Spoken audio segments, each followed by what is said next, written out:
Commander Jake Morrison stared at the control panel with growing confusion. The numbers made no sense. His ship, the UES Liberty, had been flying toward Pluto for 3 weeks. But according to every instrument on board, they had somehow traveled. Much farther than that should be possible. Dr. Chen, you need to see this, Jake called to the woman hunched over her research station. Lisa Chen was the smartest person he knew, and right now he needed her brain more than ever. Lisa floated over in the zero gravity, her dark hair tied back in a ponytail. She had been studying strange energy readings for days. The readings were unlike anything in human records. What is it, Commander? Jake pointed at the navigation display. We should be near Pluto. But look at these star patterns. I've never seen anything like this before. Lisa studied the display, her eyes growing wide. She pulled up her own data and compared it to what Jake was showing her. The pieces began to fit together in a way that made her stomach drop. Jake, I think we've left the solar system. That's impossible. We don't have the technology for that kind of jump. Look at this energy signature I've been tracking. Lisa brought up her readings on the main screen. I thought it was just solar interference, but it's not. It's artificial. Someone built a barrier around our entire solar system. Before Jake could respond, their communications officer, Amy Rodriguez, called out from her station. Commander, I'm picking up signals. Lots of them. They're not human. The bridge fell silent. Every person on the Liberty had grown up believing humans were alone in the universe. The idea that alien life might exist was something for movies and books, not real life. What kind of signals? Jake asked, his voice steady despite the shock. They look like communication channels, hundreds of them, maybe thousands. Amy's fingers flew over her controls. It's like we just walked into the middle of a busy city. Lisa was already running calculations on her tablet. The barrier must have been hiding us from them, and hiding them from us. When we passed through, during that solar storm, we broke free. Jake made a decision that would change human history. Amy, send a message back to Earth. Tell them what we've found. Lisa, I want you to figure out everything you can about that barrier. Amy, keep monitoring those signals, but don't respond to anything yet. 3 hours later, Amy had translated some of the alien communications using the ship's computer. What she found made everyone on the bridge nervous. They're talking about us, she said. They call us the contained species and the violent ones. Commander, I think they've been watching us for a long time. On Earth, President Kate Williams was having a normal Tuesday morning until she received the most important message in human history. She was drinking coffee in the Oval Office when her chief of staff burst in without knocking. Madam President, you need to see this immediately. The message from the Liberty played on the main screen. Commander Morrison's voice was calm, but the words he spoke changed everything. This is Commander Morrison of the UES Liberty. We have made contact with evidence of alien civilization. We appear to have been unknowingly contained within some kind of barrier around our solar system. I am transmitting all data we have collected. We are currently stranded beyond the barrier and request immediate assistance. President Williams set down her coffee cup with a shaky hand. How long until we can get another ship out there? The fastest ship we have would take 6 months to reach their position, assuming we can figure out how to get through this barrier. Meanwhile, far across the galaxy, the Galactic Council was in emergency session. The council chamber was a massive dome filled with representatives from 12 different alien species. At the center sat Ambassador Veltar of the Zenthari Empire, the most powerful race in the council. The containment field around Sol 3 has been breached, announced the council's military advisor. The human species has escaped into galactic space. A nervous murmur ran through the chamber. The humans had been quarantined for over 300 years, ever since the first galactic scouts had observed their violent nature and rapid technological development. How is this possible? Demanded Veltar. His tall, thin frame and pale blue skin made him look fragile, but his voice carried absolute authority. The barrier was designed to last for millennia. Unknown, Ambassador. What we do know is that a human vessel is currently in Sector 7, and they appear to have developed faster than light travel independently. The council chamber erupted in shocked voices. Independent FTL development was almost unheard of. Most species required centuries of guidance from the Council to achieve such technology. "This is impossible," said Councillor Vex of the Meridian Alliance. "Our observations showed they were still using primitive chemical rockets." "That was 50 years ago," the military advisor replied. "It appears they have advanced much faster than we predicted." Back on the Liberty, Lisa Chen was making discoveries that would revolutionize human science.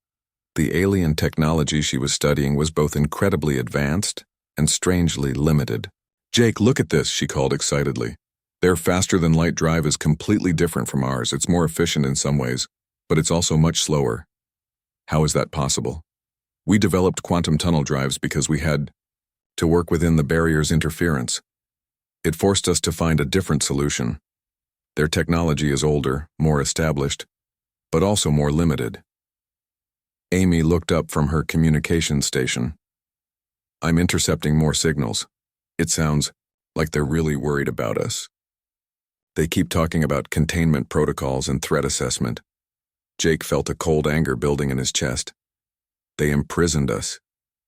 "It looks that way," Lisa agreed.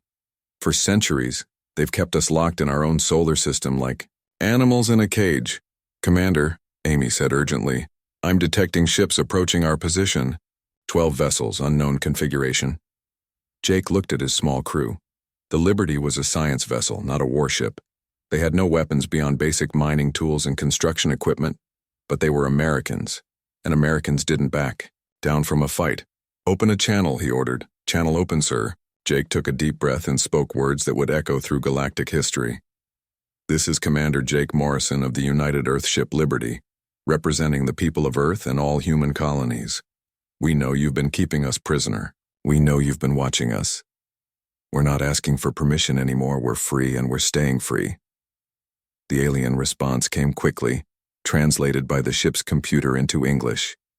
"Human vessel, you have violated galactic quarantine laws. Return to your designated system immediately or face consequences." Jake almost smiled. It was the same tone bullies had used on playgrounds for thousands of years. The same tone tyrants used when their victims finally stood up. "Unknown vessels. This is still Commander Morrison.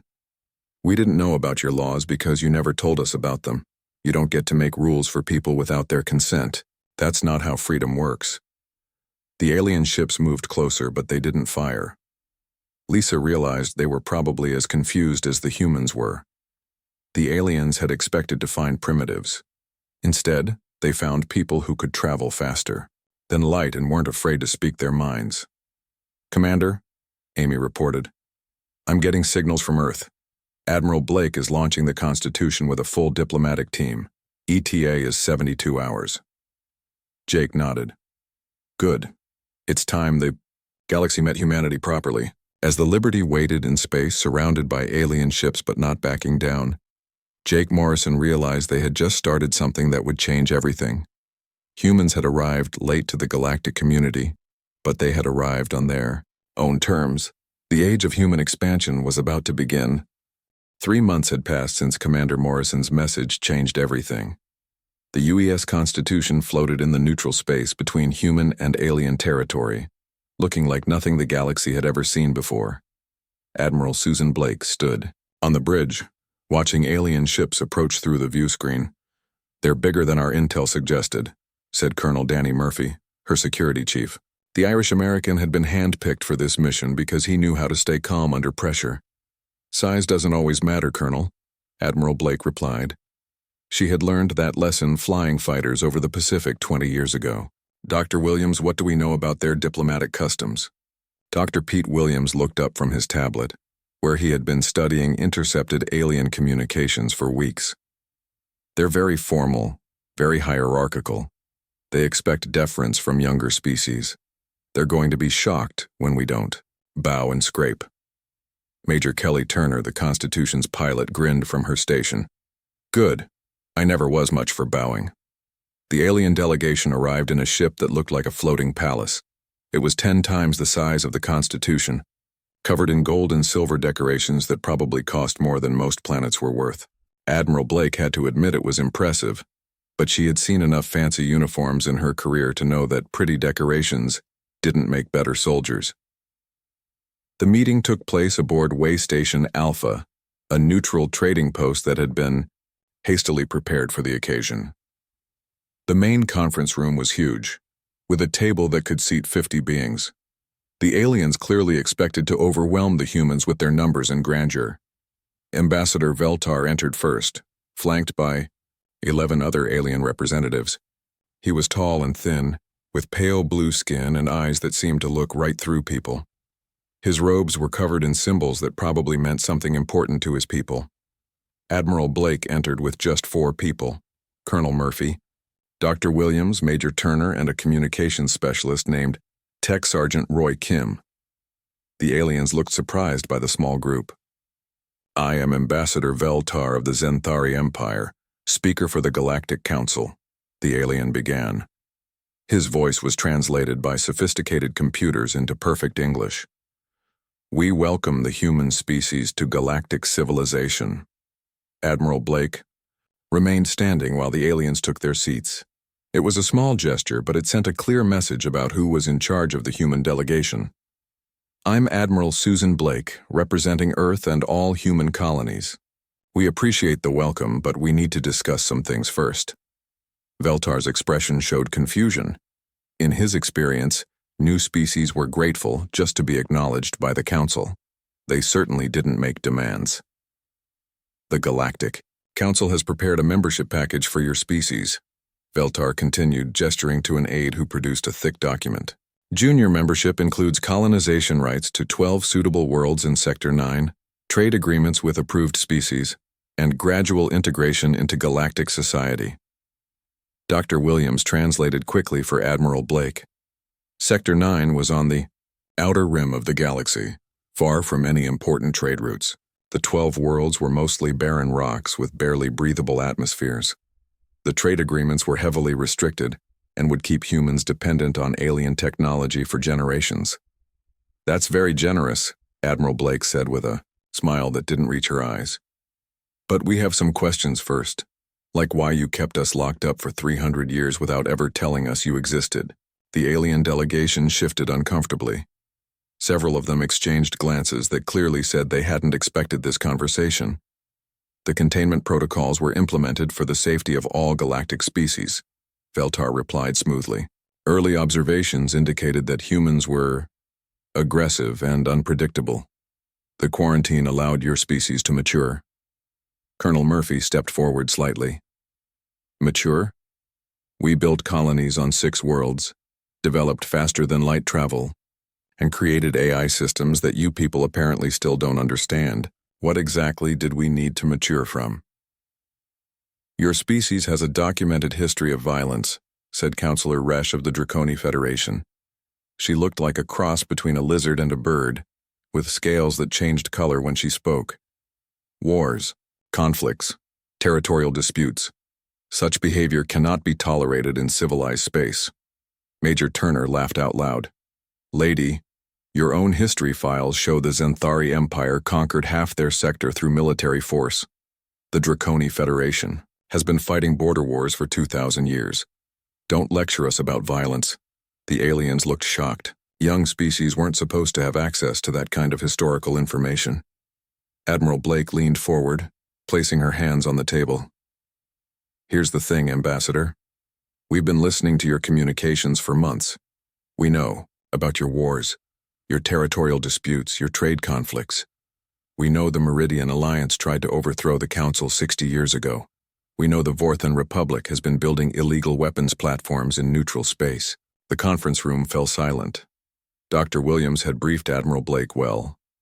Human intelligence gathering was apparently far more advanced than anyone had expected. "We also know," Admiral Blake continued, "that your technology has barely advanced in the last 500 years. You've been sitting in the same systems, using the same trade routes, following the same old patterns.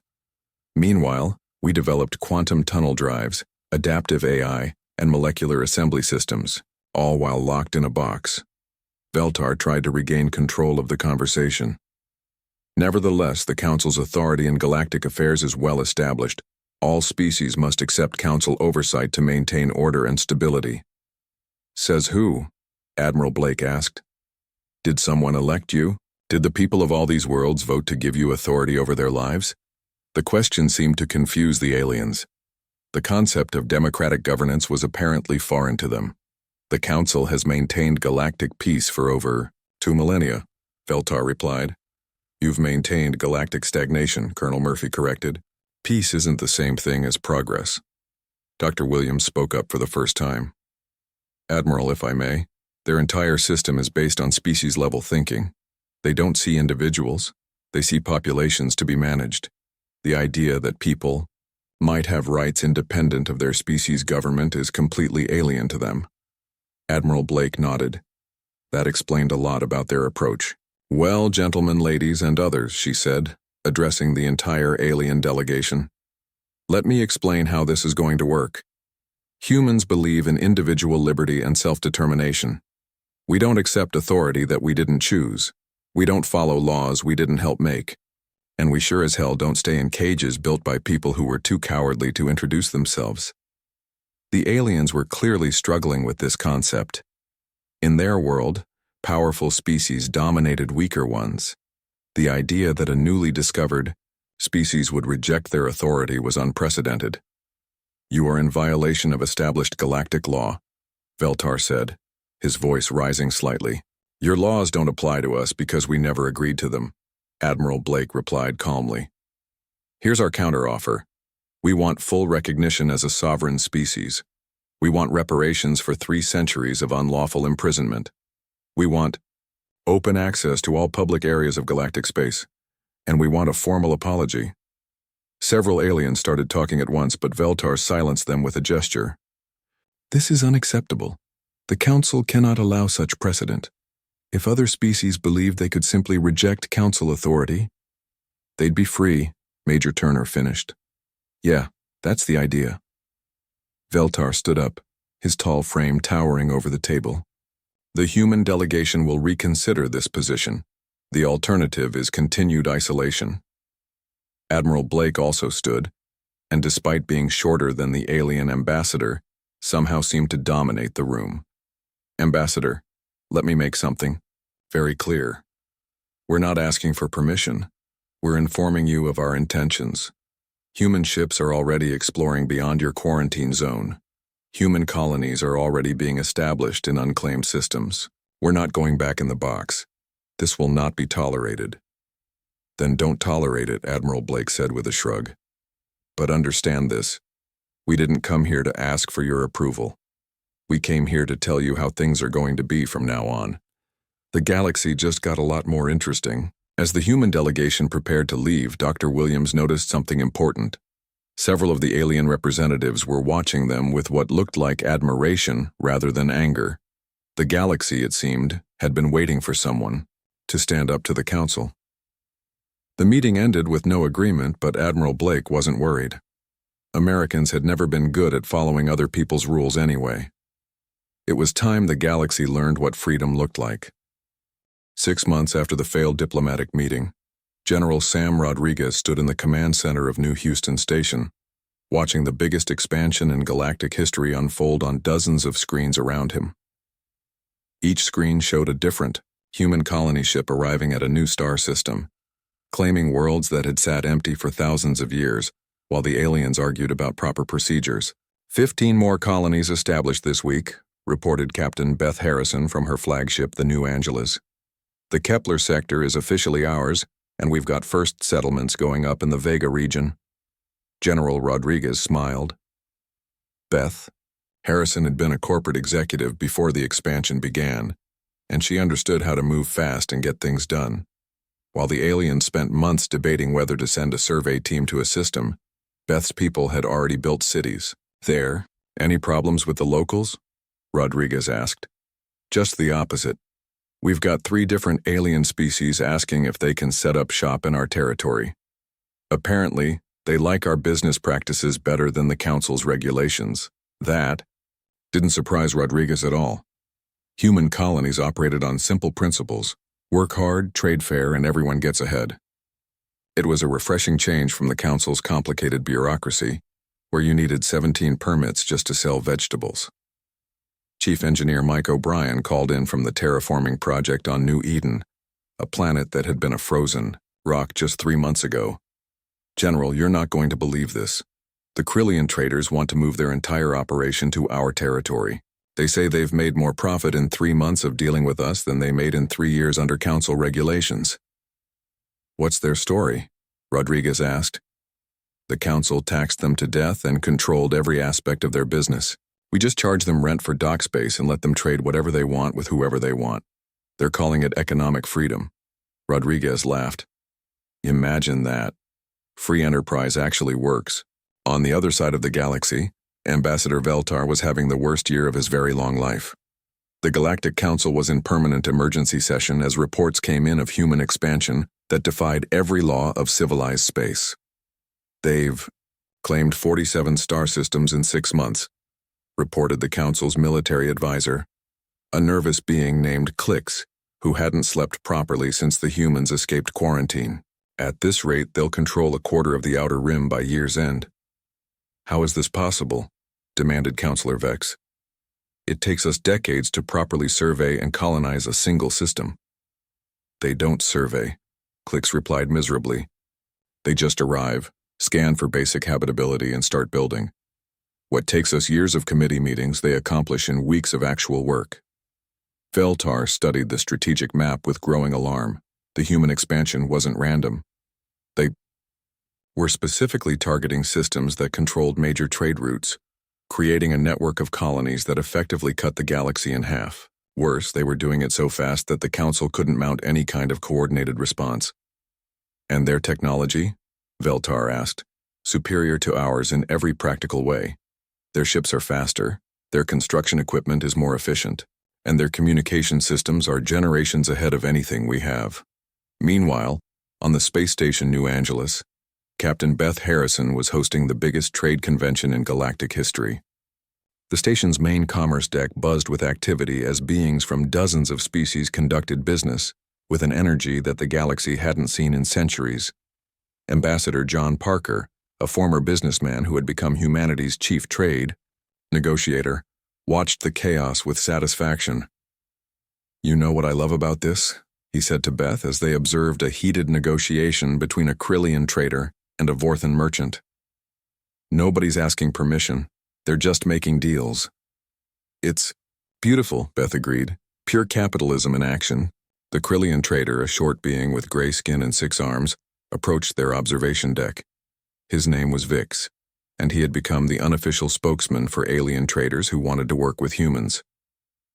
Captain Harrison, Ambassador Parker, Vix said in his translator-assisted English. I bring news from the inner systems. The Meridian Alliance has formally requested permission to establish trade relationships with human colonies. John Parker raised an eyebrow. They're asking permission from who? From you, of course. You control the trade routes now. Nothing moves through the outer rim without going through human space. Beth realized what had happened. By claiming strategic systems and building their colonies so quickly, humans had accidentally created a trade empire. Every merchant who wanted to do business in the galaxy's frontier regions had to deal with them first. Tell the Meridian Alliance they don't need permission, Parker said. They just need to follow standard trade protocols. No tariffs, no exclusive deals, no special treatment for anyone. Equal opportunity for all traders. Vix's eyes widened. You would allow free trade? Even with species that compete with your own merchants? Competition makes everyone better, Beth explained. We're not trying to control trade. We're trying to free it.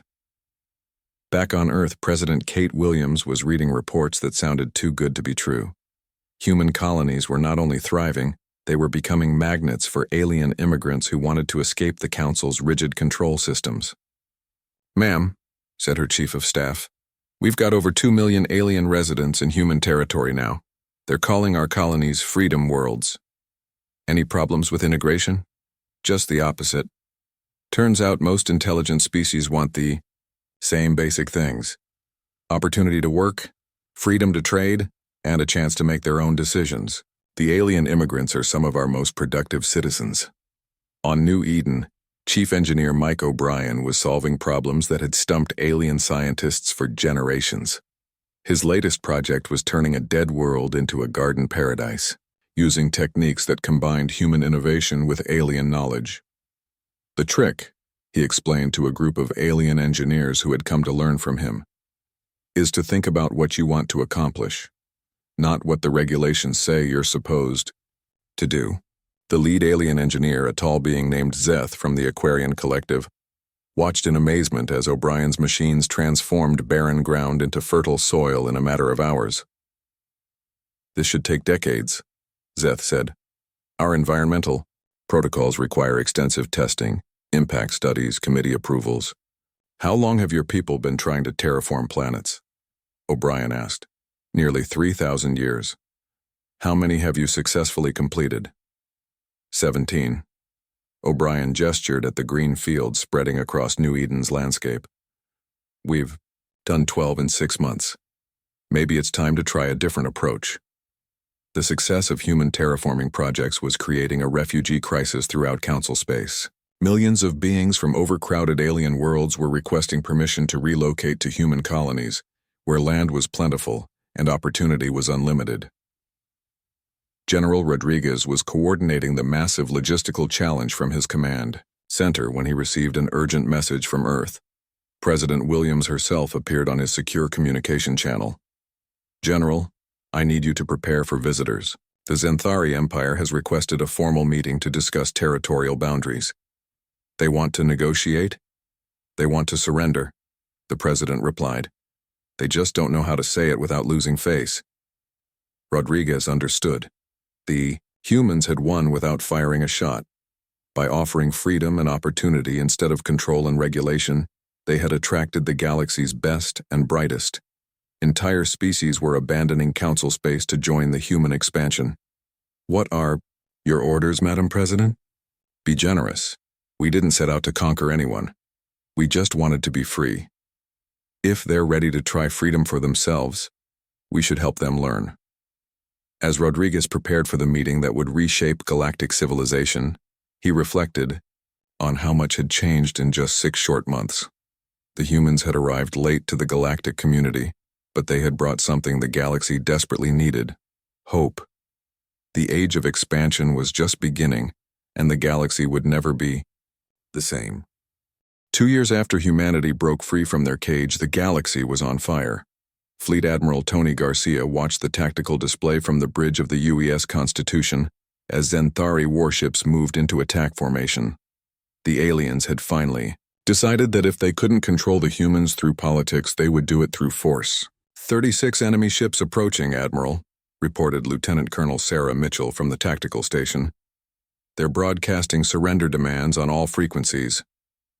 Admiral Garcia studied the enemy formation. The Zenthari had arranged their ships in perfect geometric patterns that looked impressive but were tactically useless.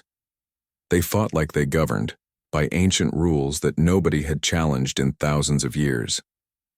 "Open a channel," Garcia ordered. The main screen filled with the image of Zenthari Fleet Commander Kethvar, a tall alien whose blue skin had turned darker with anger.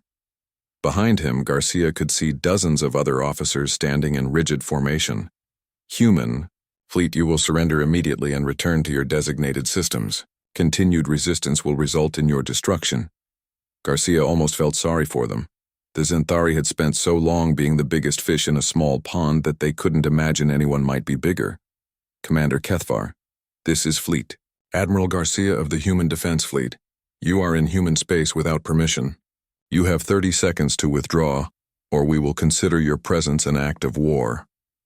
The alien commander's face showed shock. In his experience, younger species begged for mercy when faced with Zenthari military might. "You dare threaten the Zenthari Empire? We have ruled this galaxy for 2 millennia. "Yeah, and that's the problem," Garcia replied. 30 seconds. The Zenthari ships opened fire first, which made everything that followed completely legal under human military law. Their energy beams lanced out across space in perfectly coordinated volleys that would have devastated any conventional fleet. But the human ships weren't there anymore. Garcia's fleet had scattered the moment their sensors detected weapon charging.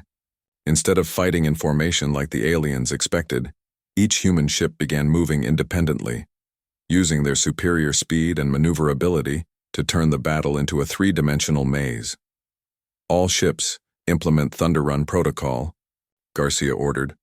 The humans had learned their tactics fighting each other in Earth's wars.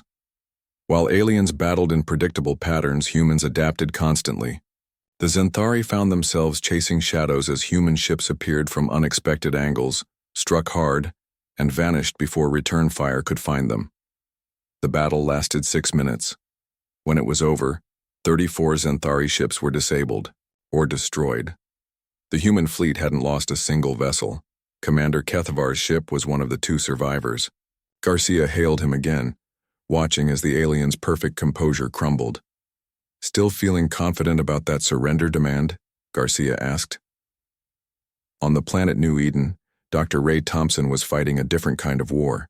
His agricultural research station had become the most important facility in human space, not because it grew food, but because it grew hope.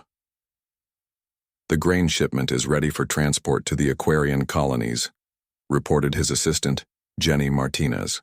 That's enough food to feed 2 million beings for 6 months. Dr. Thompson nodded as he watched cargo ships loading the precious grain. Before humans arrived, famines were considered natural disasters that happened every few years on overcrowded, alien worlds. Now, human agricultural techniques could feed entire sectors of the galaxy. Any word from the Draconi Federation? Thompson asked. They're begging us to establish farming colonies in their territory, Jenny replied. Apparently their people are tired of being hungry while the council debates food distribution policies. It was the same story everywhere. Human innovations in agriculture, medicine, and engineering were solving problems that aliens had accepted as unsolvable for centuries. More importantly, humans shared their knowledge freely instead of hoarding it like the council did. Captain Lisa Brooks sat in her intelligence office on New Angeles Station, reading intercepted communications that revealed the council's darkest secrets. What she had discovered would shock the galaxy when it became public. "Ma'am," said her analyst, Corporal Dave Kim, "you need to see this transmission from the Xanthari homeworld. It's a historical archive they thought was secure." Lisa read the decoded message and felt her blood turn cold. "Dave, this says the Council has been deliberately suppressing technological development across the galaxy for over 3,000 years. "Yes, ma'am. They've been preventing species from advancing beyond certain levels to maintain their control. Anytime a species got too innovative, the Council would intervene to slow them down or redirect their research." Lisa understood the implications immediately.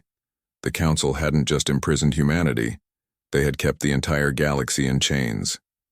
"Get this information to Admiral Garcia immediately, and prepare copies for broadcast on all human communication networks. The galaxy needs to know what's been done to them." Meanwhile, Lieutenant Colonel Mitchell was leading a joint task force of humans and alien freedom fighters in a raid on a Council data facility. Her team included soldiers from 6 different species, all united by their desire for freedom.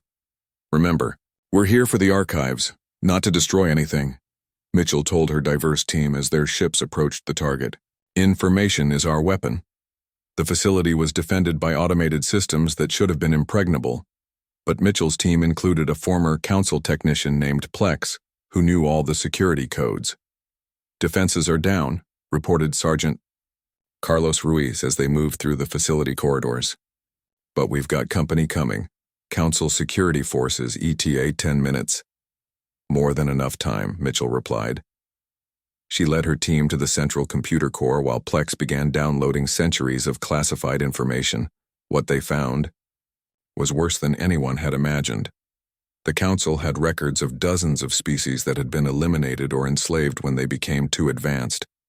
Humanity's quarantine had been merciful compared to what happened to other innovative species. "Colonel," called Private Lisa Wong from her guard position, "we've got incoming ships. Looks like the whole Council fleet is coming to stop us."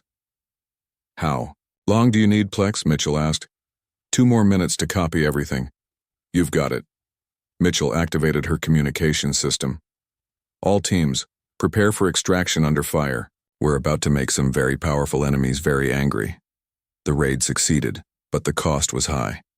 3 of Mitchell's soldiers died getting the information out, including Plex, who stayed behind to ensure the download completed. His sacrifice would liberate billions of beings across the galaxy.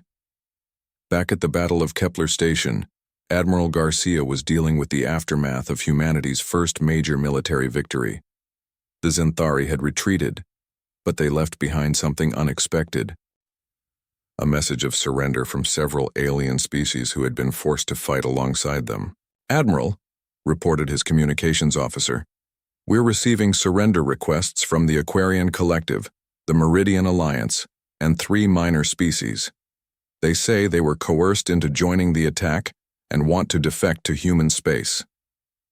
Garcia made a decision that would define human foreign policy for generations. Grant them all asylum. Any being who wants to live free is welcome in human territory. The news of Garcia's mercy spread across the galaxy faster than the news of his victory. Within days, entire star systems were declaring independence from council control and requesting human protection. Dr. Thompson's agricultural stations became refugee processing centers as millions of beings fled council oppression. The human colonies, originally built for a few million people, suddenly had to accommodate populations in the hundreds of millions. But somehow, it worked. Human ingenuity and alien labor combined to build cities faster than anyone thought possible. The refugee camps became boomtowns, and the boomtowns became thriving colonies where dozens of species lived and worked together. The war that the Council had started to maintain their control was destroying their empire from within. Every battle they lost brought more defections. Every system they attacked ended up joining the humans instead. Captain Brooks released her intelligence findings to the galaxy's free media networks, and the response was immediate. Riots broke out on Council worlds as populations learned how their governments had betrayed them. Even loyal Council species began demanding answers about the suppressed technologies that could have improved their lives centuries ago. The Galactic Civil War was almost over before it really began. The Council had power, but the humans had something stronger: the truth and the promise of a better future for everyone willing to reach for it. 5 years after Commander Morrison first broke through the alien barrier, President Maria Santos stood on the observation deck of New Washington Station, watching the greatest celebration in galactic history unfold around her. Ships from over 100 different species filled the space around the massive station that had become the new capital of free space. "Hard to believe it all started with one lost science ship," said Secretary of Alien Affairs Jack Kennedy as he joined her at the viewing window. Below them, the main plaza was packed with beings from across the galaxy, all celebrating the 5th anniversary of human arrival. "Jake Morrison changed everything when he refused to go back in his cage," President Santos replied. "Sometimes all it takes is one person willing to say no to tyranny." The transformation of the galaxy had been remarkable. Where once there had been rigid hierarchies and endless bureaucracy, now there was a loose federation of free worlds where any being could make their own choices. The old Galactic Council had been dissolved, replaced by a democratic assembly, where every species had a voice. General Helen Price approached them with a report in her hand. As military governor of the former Council territories, she had overseen the most complex peacekeeping operation in history. "Final report from the transition zones," she said, handing the document to President Santos. "The last 3 Council holdout worlds have voted to join the Commonwealth. That makes it unanimous. Every inhabited system in the galaxy is now part of the Democratic Federation." President Santos smiled as she read the numbers. Not a single world had been forced to join. They had all chosen freedom over the old system of control. "Any resistance from the former Council leadership?" Jack Kennedy asked. "Ambassador Veltar and his supporters are living quietly on a retirement world in the Outer Rim," General Price replied. "They're actually doing quite well. Turns out that when you're not spending all your time oppressing people, retirement can be pretty pleasant." It had been a conscious decision by the new galactic government to show mercy to their former oppressors. Rather than seeking revenge, humans had offered the old Council leaders comfortable exile and the chance to see what their galaxy could become under freedom. Dr. Chris Anderson walked up to their group, practically glowing with excitement. As head of the new Galactic Science Initiative, he had been working on projects that would have been impossible under the old system. "President Santos, You need to hear about our latest breakthrough, he said, barely able to contain his enthusiasm. The joint research team has successfully tested dimensional travel. We can literally step between parallel universes now. The news was staggering. Under the old council system, such research would have been forbidden as too dangerous. But with human innovation combined with the knowledge of dozens of alien species, scientific progress was accelerating at an incredible pace. What are the implications? President Santos asked. Infinite space, infinite resources, infinite possibilities, Dr. Anderson replied, and that's just the beginning. The Aquarian mathematicians think they've figured out how to communicate with alternate versions of ourselves. The Krillian engineers believe we can harvest energy from parallel dimensions. We're on the verge of technologies that will make faster-than-light travel look primitive. Down in the station's main plaza, former enemies celebrated together as friends. Xanthari children played with human kids while their parents discussed business deals that would have been impossible under the old system. Draconi artists collaborated with Meridian musicians to create art forms that neither species could have imagined alone. At the center of the plaza stood a monument to the heroes of the liberation. Commander Jake Morrison's name was at the top, followed by the names of all the humans and aliens who had died fighting for freedom. The inscription was simple. They arrived late, but they arrived free. Jake Morrison himself, now Admiral Morrison, was giving a speech to the assembled crowd. His hair was grayer than it had been 5 years ago, but his voice still carried the same determination that had changed the galaxy. 5 years ago, we broke through a barrier that was meant to keep us caged forever, he said. His words translated into dozens of languages for the diverse audience. But the real barrier wasn't made of energy. It was made of fear. Fear of change. Fear of freedom. Fear of what people might accomplish if you just got out of their way. The crowd cheered as beings from across the galaxy recognized the truth. In his words, "We didn't come to your galaxy to conquer anyone," Morrison continued. "We came to set everyone free. The universe is big enough for all of us to reach for the stars." In the diplomatic quarter of New Washington Station, representatives from the Andromeda Galaxy had arrived for their first official contact with the Milky Way Commonwealth. Ambassador Chen Wei, a former corporate negotiator who had become humanity's chief intergalactic diplomat, was preparing for what might be the most important meeting in cosmic history. Their technology is about equivalent to what the old council had, reported her aide, Lieutenant Commander Steve Brooks. But their social systems are completely different.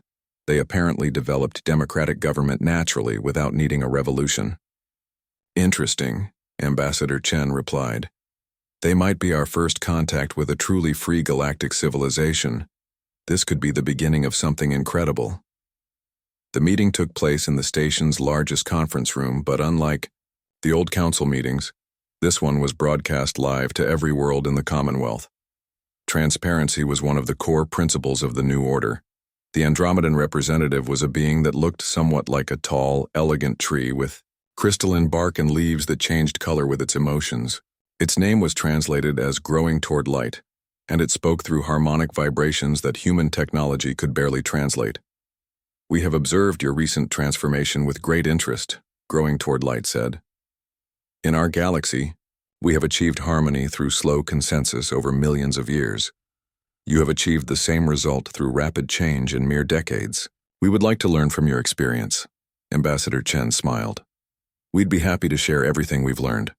But I think the most important lesson is that freedom isn't something you achieve. It's something you choose. Every single day." The Andromedan's leaves shifted to a warm golden color, which the translators indicated meant pleasure and agreement.